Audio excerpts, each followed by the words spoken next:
In the windswept plains and under the vast skies of Texas lies a land scarred by the memories of battle and bloodshed.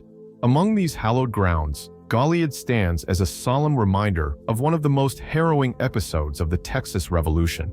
Here, in 1836, Texian and Mexican forces clashed as Texas sought independence from Mexico, and many brave lives were lost. The most infamous event associated with Goliad was the Goliad Massacre, when nearly 400 captured Texian soldiers were executed on orders from Mexican General Santa Anna. Their deaths shocked the people of Texas and fueled cries for revenge that would lead to victory at the Battle of San Jacinto. However, some say that the soldiers' spirits never left, bound to the site of their final moments, forever searching for peace on the sun-drenched plains. Today, Goliad is a place of quiet beauty, with reconstructed forts and monuments standing in remembrance of those who perished. But visitors and locals alike report ghostly figures, disembodied whispers, and otherworldly presences that hint at the souls who still linger. Here are 4 stories that have been passed down through generations, each one a chilling reminder of the sacrifices made at Goliad. Story 1. The Weeping Soldier. The Texas sun was just beginning to dip below the horizon, casting long shadows over the ancient stones of Presidio La Bahia. The old Spanish fort had stood here, on the outskirts of Goliad, for nearly 200 years, bearing witness to conflicts, revolutions, and bloodshed that had marked Texas history. Stephen Alvarez, a historian and professor specializing in Texas history, had always wanted to walk these grounds himself. To him, Goliad was sacred ground, a place where men had fought and died in pursuit of a cause greater than themselves. With his notepad and camera in hand, Stephen made his way through the fort, taking notes on the crumbling walls, the quiet courtyard, and the small chapel where men had once sought solace before facing their fate. He tried to imagine what it must have been like for the Texian soldiers imprisoned here in 1836, waiting for a fate they could not escape. Though he'd researched every account of the Goliad massacre, Stephen was struck by a heaviness in the air as he walked the grounds, a feeling that went beyond history. There was a strange silence about the place, a thick, oppressive stillness that made him feel as if he were trespassing on sacred, haunted ground. He shook the feeling off, reminding himself that he was here for research, to deepen his understanding of the massacre and the impact it had left on the Texas Revolution. The sun set, casting the Presidio in shadows, and the air grew colder. Stephen, engrossed in his notes, wandered toward the chapel, his mind drifting back through time. He could almost hear the echoes of the past, the laughter and camaraderie of soldiers sharing their last moments, the nervous whispers of men who had realized too late that they had been betrayed. As he walked, he couldn't shake a feeling of being watched. He glanced around but saw no one. It was only him and the shadows that stretched across the silent fort. He was used to being alone in his research. This sensation, however, was different, unsettling. The feeling intensified as he entered the chapel. The air inside was dense and chilly, an odd contrast to the warmth of the day. He scanned the small room, his flashlight casting strange shapes on the walls. The Presidio's chapel was a simple space, with worn stone walls and a wooden altar, humble and peaceful. And yet, tonight, it felt anything but peaceful. As he walked further into the chapel, Stephen heard something faint, a soft, barely perceptible sound that seemed to come from the far corner. He froze, listening. It was a low, mournful sob, echoing off the stone walls. A chill crept down his spine as the sound grew louder, filling the room with an aching sorrow. Stephen held his breath, his heart racing as he listened to the weeping. It was the sound of a man, his voice filled with despair and loss. The sobs were low and hoarse, as though the man had been weeping for centuries, his sorrow bound to the stones of this fort. Stephen turned, scanning the shadows for any sign of the source, but the room was empty. He took a cautious step forward, straining to make sense of what he was hearing. The sobs grew louder, and he could make out words, whispered in between gasps of breath. "Why did they leave us?" the voice murmured, filled with disbelief and betrayal. Why did they leave us here to die? Stephen felt a wave of sorrow wash over him. an emotion so strong it made his chest ache. He tried to shake it off, but the voice pulled him deeper, as though the very walls were speaking to him, sharing in the memory of a man who had been abandoned, betrayed, and left to face a brutal death. Stephen took another step toward the back of the chapel, his flashlight casting a beam into the darkened corner. There, he saw the faint outline of a figure, a young man in a tattered Texian uniform, crouched on the ground, his face buried in his hands as he wept. His uniform was ragged, his boots worn, and his skin pale as though drained of life. The figure's shoulders shook with silent sobs, and his entire form flickered, as if caught between worlds. Stephen felt his breath catch in his throat as he realized what he was seeing. This was no living man. This was a ghost, a spirit bound to the place of his death, unable to find peace. The ghostly soldier lifted his head, his eyes hollow and haunted, filled with a sorrow that seemed to stretch across time. His gaze met Stephen's, and for a brief, chilling moment, it was as though the soldier saw straight into his soul. Stephen felt an overwhelming sadness, a grief that didn't belong to him, settle into his chest. "Why did they leave us?" the soldier asked, his voice a hoarse whisper. "We fought for them, we believed in them, but they left us." Stephen opened his mouth to speak, but no words came. He wanted to tell the soldier that he was remembered, that his sacrifice had not been in vain, but the words stuck in his throat. All he could do was watch, frozen, as the spirit before him relived the pain of betrayal and loss. Suddenly, the room around Stephen seemed to shift, the walls dissolving into mist as he was transported back to 1836. He could hear the sounds of the Presidio filled with life, the laughter of soldiers, the clinking of metal, the quiet prayers whispered in the darkness. He saw the Texian soldiers, weary but hopeful, trusting that their captors would spare them. He could feel the hope and camaraderie of men who had fought side by side, believing in the promise of freedom. But that hope had been short-lived. Stephen felt the betrayal like a punch to the gut as the soldiers realized they had been deceived, that they would be marched out of the Presidio and executed in cold blood. He saw the soldier's face, his disbelief giving way to fear and despair as he realized the fate that awaited him. The sorrow in the chapel grew unbearable, as though the walls themselves wept with the memory of these men. Stephen felt the soldier's anguish, his shock, and his despair, as though he were living it himself. The feeling was suffocating, a weight pressing down on his chest, filling him with the sorrow of a man who had faced death alone, abandoned by those he had trusted. The vision faded, and Stephen found himself back in the chapel, the ghostly figure of the soldier still before him. The spirit's face softened. The pain in his eyes replaced with a look of understanding. He gazed at Stephen, his expression one of gratitude, as though he had been waiting for someone to bear witness to his final moments. "Tell them," the soldier whispered, his voice barely audible. "Tell them we didn't want to die, that we didn't deserve this." The soldier's form began to waver, his body fading into the shadows as his spirit found some measure of peace. Stephen watched in silence, feeling the soldier's sorrow fade, replaced by a quiet acceptance. The chapel grew silent once more, and Stephen felt a weight lift from the room, as though the spirit's pain had finally been released. He stood alone in the dark, his heart heavy with the memory of the young man who had shared his sorrow, his story, and his pain. Stephen left the Presidio that night changed. The encounter had shaken him, and he couldn't forget the soldier's haunted eyes or his final, desperate plea. He returned to his research with renewed purpose, determined to honor the memory of the men who had fallen at Goliad, to share their stories with a world that had forgotten them. In the months that followed, Stephen's story spread, and the tale of the weeping soldier became a part of Goliad's haunted history.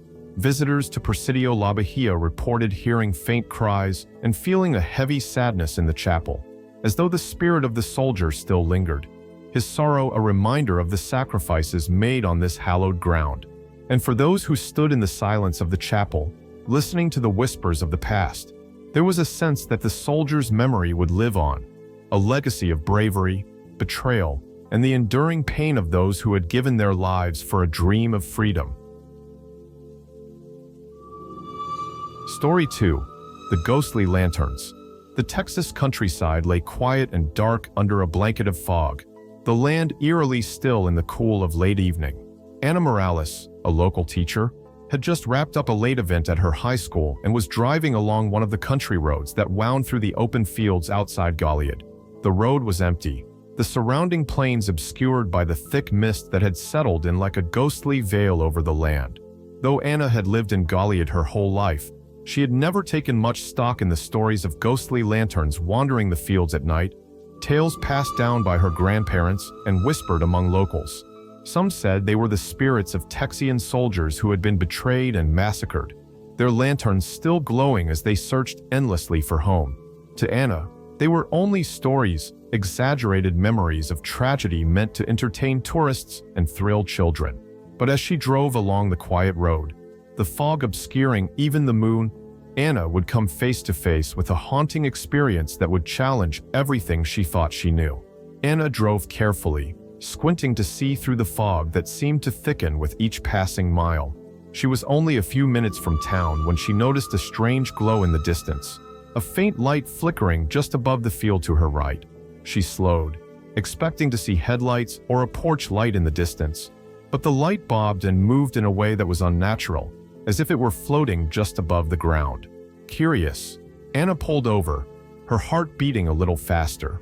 She watched as the light was joined by another, and then another, until several dim lights appeared in the mist, their glow soft and eerie.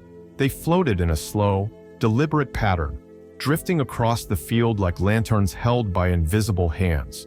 Despite her initial skepticism, Anna felt a growing sense of unease as she watched the lights. She remembered her grandmother's stories about the ghostly lanterns, the lost soldiers forever wandering the land where they had perished. Her heart quickened, but her curiosity compelled her to get a closer look. She turned off the engine, grabbed her flashlight, and stepped out of her car, leaving the door slightly ajar. Anna stepped onto the road, her feet crunching against the gravel as she moved closer to the fence separating the field from the road. The fog was thick, dampening the sounds of the night and casting an unnatural silence over the landscape. She could see the lights more clearly now, each one casting a pale yellow glow that illuminated the mist around it, creating halos in the darkness. She paused by the fence, watching the lanterns float slowly across the field, moving as if in formation. There was something rhythmic about their motion, a sense of purpose that made her skin prickle with unease. The lanterns seemed to drift in a line, moving forward and then pausing, as though waiting for others to join them.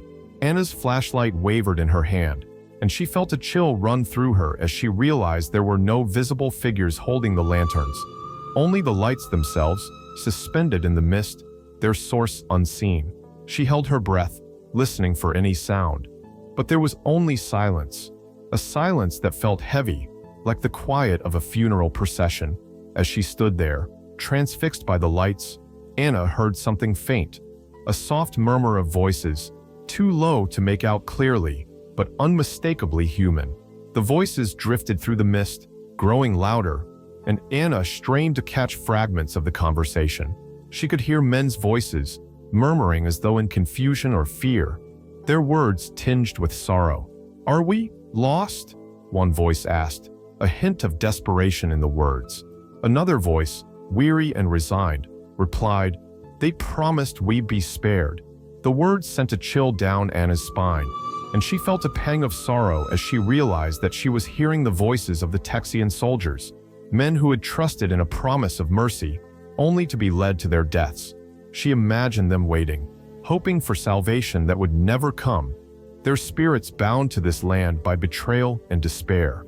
The lanterns continued their slow journey across the field, the voices growing softer, as if they were drifting farther away. Anna took a step closer, compelled by a desire to understand, to somehow reach out to these lost souls. But as she approached, the lanterns moved further away, their glow fading slightly, as though the spirits sensed her presence and were retreating into the fog.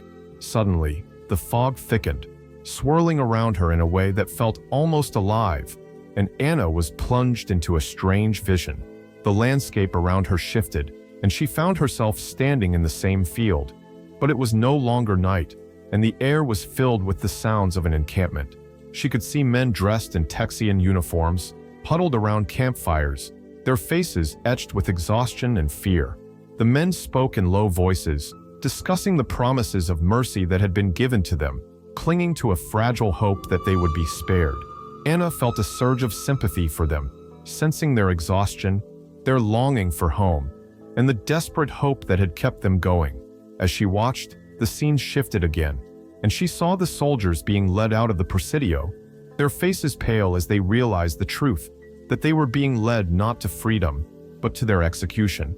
The sorrow and betrayal in their eyes was almost too much to bear, and Anna felt tears sting her eyes as she watched the men face their fate with a bravery that defied the horror of the moment. The vision faded, and Anna found herself standing once more by the fence, the field dark and silent except for the faint glow of the ghostly lanterns. She took a shaky breath, her heart pounding as she tried to process what she had seen. The sorrow and fear of the soldiers still lingered in her mind, and she felt as though she had been a witness to a moment frozen in time, a memory that had seeped into the land itself.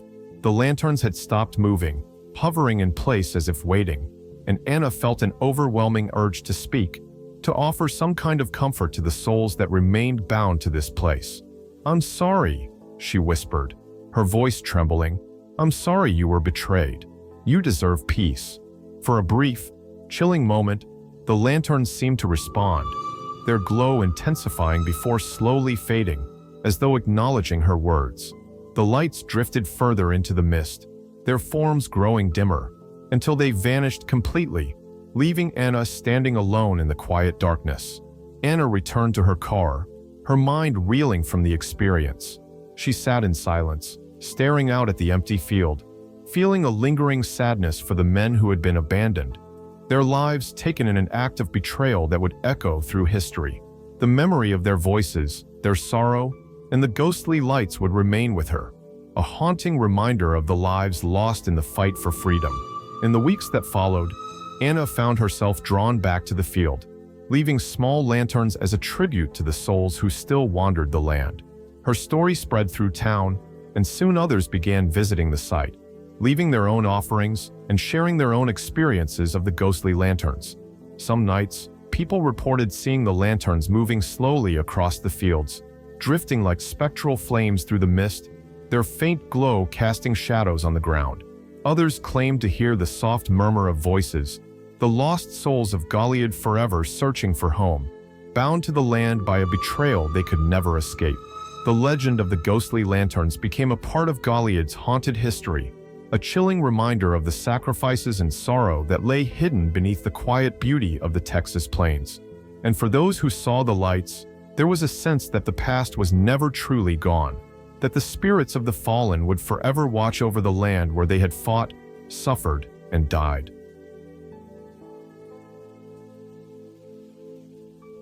Story 3. The Massacre Field. The sky was overcast as John Henderson drove toward the massacre site just outside of Goliad, the air thick with the promise of rain. A soft drizzle had begun, painting the fields in muted colors of gray and green, casting a melancholic tone over the Texas landscape. John, a Texan by birth and lineage, had come to pay his respects at a place that had been woven into the fabric of his family history, a site where his great-great-grandfather, a Texian soldier, had been executed nearly 2 centuries before. Growing up, John's family had spoken reverently of Goliad, of the bravery and resilience of those who fought and fell for Texas independence. But for John, Goliad was more than just history. It was part of his identity. His great-great-grandfather had been among the Texian soldiers who were captured, betrayed, and massacred under orders from General Santa Anna in one of the darkest episodes of the Texas Revolution. Though he had heard stories of ghostly sightings and strange occurrences on the massacre field, John wasn't sure he believed in such things.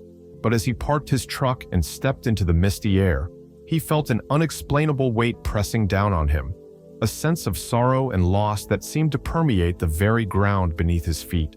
The wind whispered through the grass as John walked toward the field where the massacre had taken place. The rain had softened the earth, making each step feel heavier, as though the land itself was reluctant to give up its secrets. The field stretched out before him, vast and quiet, dotted with small markers and memorials left by other visitors. He walked slowly, his gaze fixed on the ground, imagining his great-great-grandfather's final moments. The soldiers had been promised mercy, he knew, only to be led out of the Presidio and executed in cold blood. The betrayal had fueled the rage and resolve that would lead Texas to victory at San Jacinto. But here, on this field, the memory of that betrayal lingered like an unhealed wound. As he walked, he began to feel a strange sense of presence, as though he were not alone. The air around him felt thick, charged with a sorrow that seemed to rise from the ground itself. He glanced around, seeing nothing but the mist and the quiet field. Yet he couldn't shake the feeling that he was being watched, that the spirits of the fallen were with him, silently bearing witness to his steps. The drizzle turned to rain, a soft patter that filled the silence, and John felt a sudden chill that had nothing to do with the weather. He paused, listening to the rain, when he heard it, a faint whisper carried on the wind, a voice too quiet to discern but unmistakably human. "Why did they leave us?" the voice murmured, filled with a sadness that cut to his core. John's breath caught, his heart pounding as he scanned the field, searching for the source of the voice. But there was no one there, only the empty expanse of the massacre field, stretching out beneath the gray sky. The voice came again, soft and forlorn, as though the speaker were standing right beside him. "Why did they leave us to die?" The words echoed in his mind, filling him with a profound sense of loss and betrayal. He tried to speak, to offer some comfort to the unseen presence, but his voice failed him. The weight of the sorrow he felt was overwhelming, as if he were sharing in the despair of those who had perished here.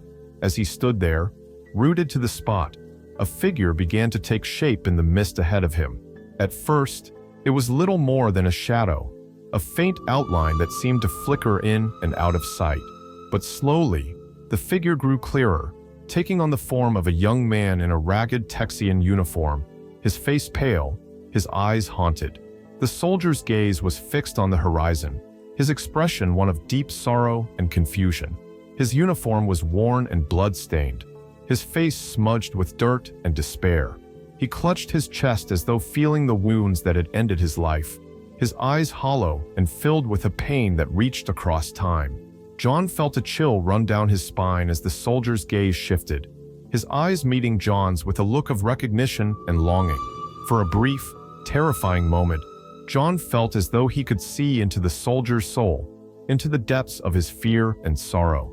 It was as though the soldier were silently pleading with him, asking for something that he could not put into words. "Are you one of them?" the soldier whispered, his voice barely audible over the rain. "Did they send you to bring us home?" John's throat tightened, his heart aching as he realized that the soldier was searching for a way to leave this place, to find peace that had eluded him for nearly 200 years.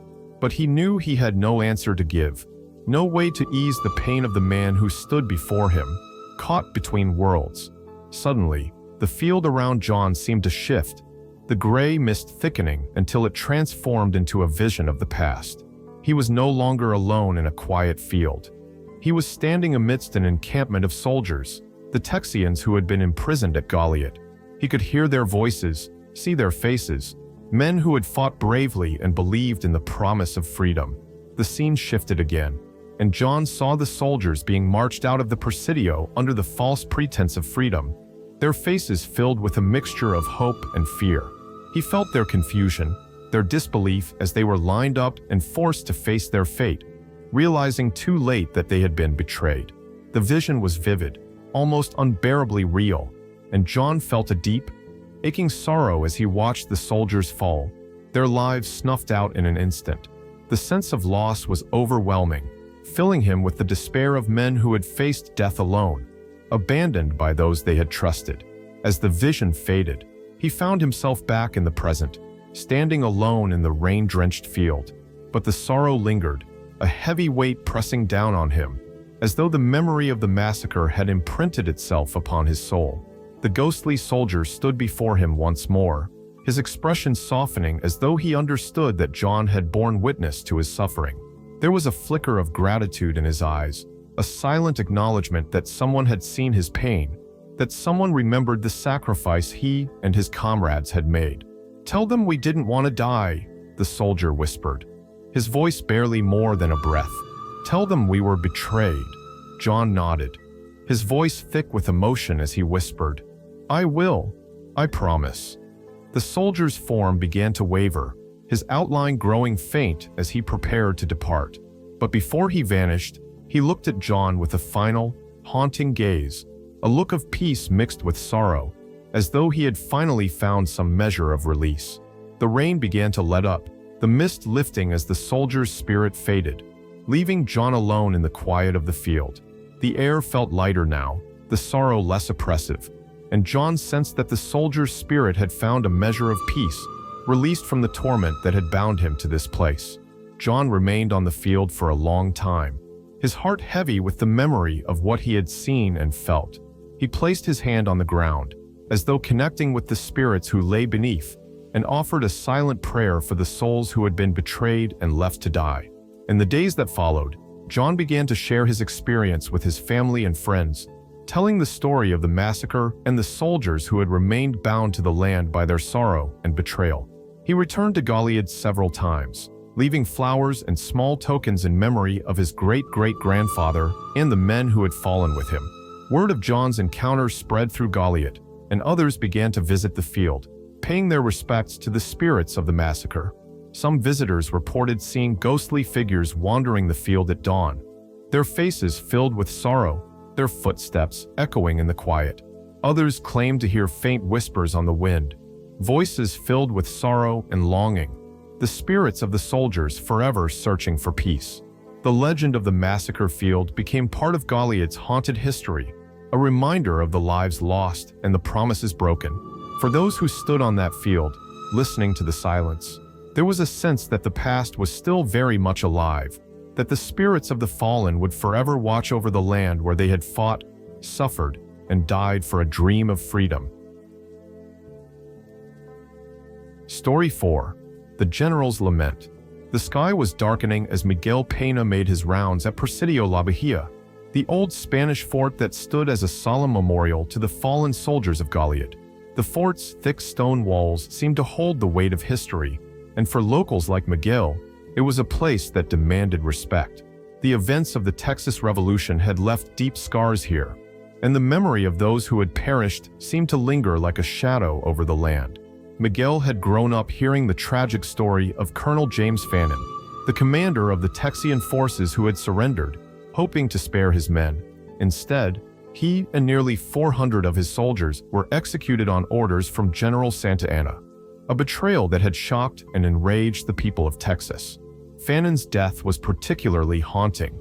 He had requested mercy for his men, yet had been forced to watch as they were led to their deaths, powerless to save them.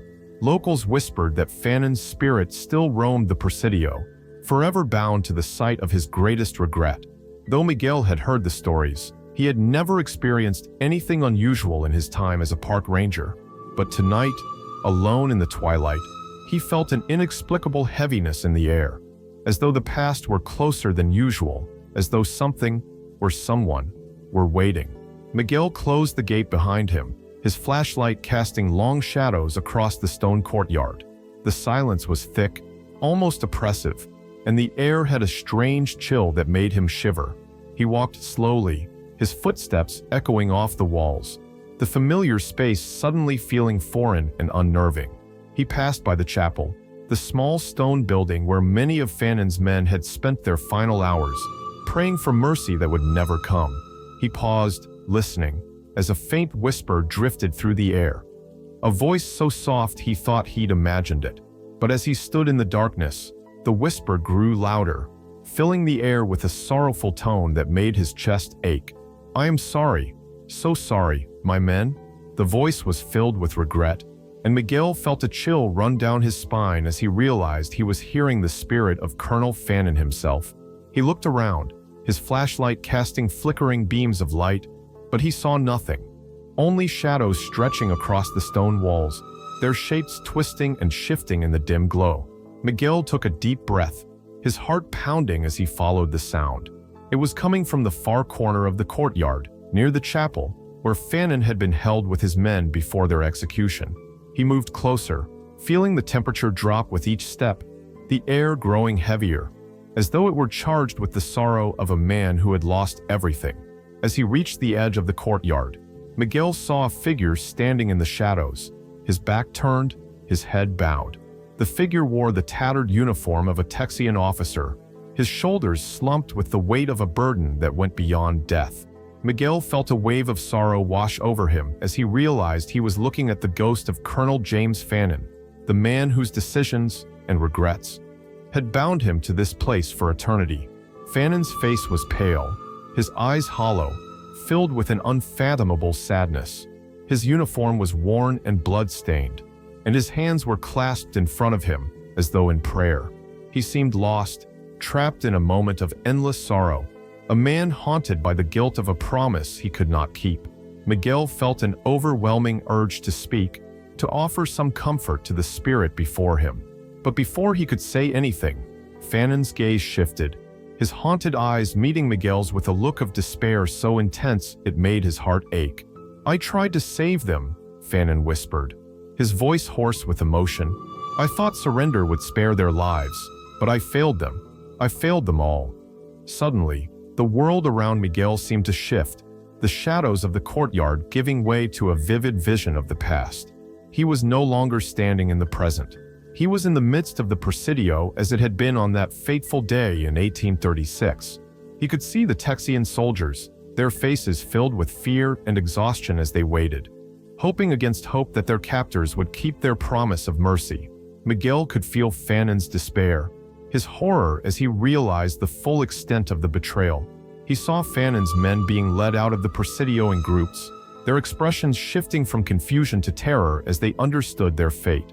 The silence of the execution grounds was broken by the sharp cracks of gunfire, the final cries of men who had been denied even the dignity of a soldier's death. And there, standing amidst the chaos, was Fanon himself, his hands bound, forced to watch as his men were executed one by one. Miguel could feel the colonel's anguish, his helplessness, the way his heart broke with each shot, each fallen soldier a reminder of his failure. The vision was almost unbearable, the sorrow so intense that Miguel felt tears prick at his eyes. He wanted to turn away, to escape the horror, but he was trapped in the moment, forced to bear witness to the anguish of a man who had lost everything. As the vision faded, Miguel found himself back in the courtyard, the ghostly figure of Fanon standing before him. The colonel's expression was one of defeat, his shoulders slumped, his gaze distant as though he were still reliving that terrible day.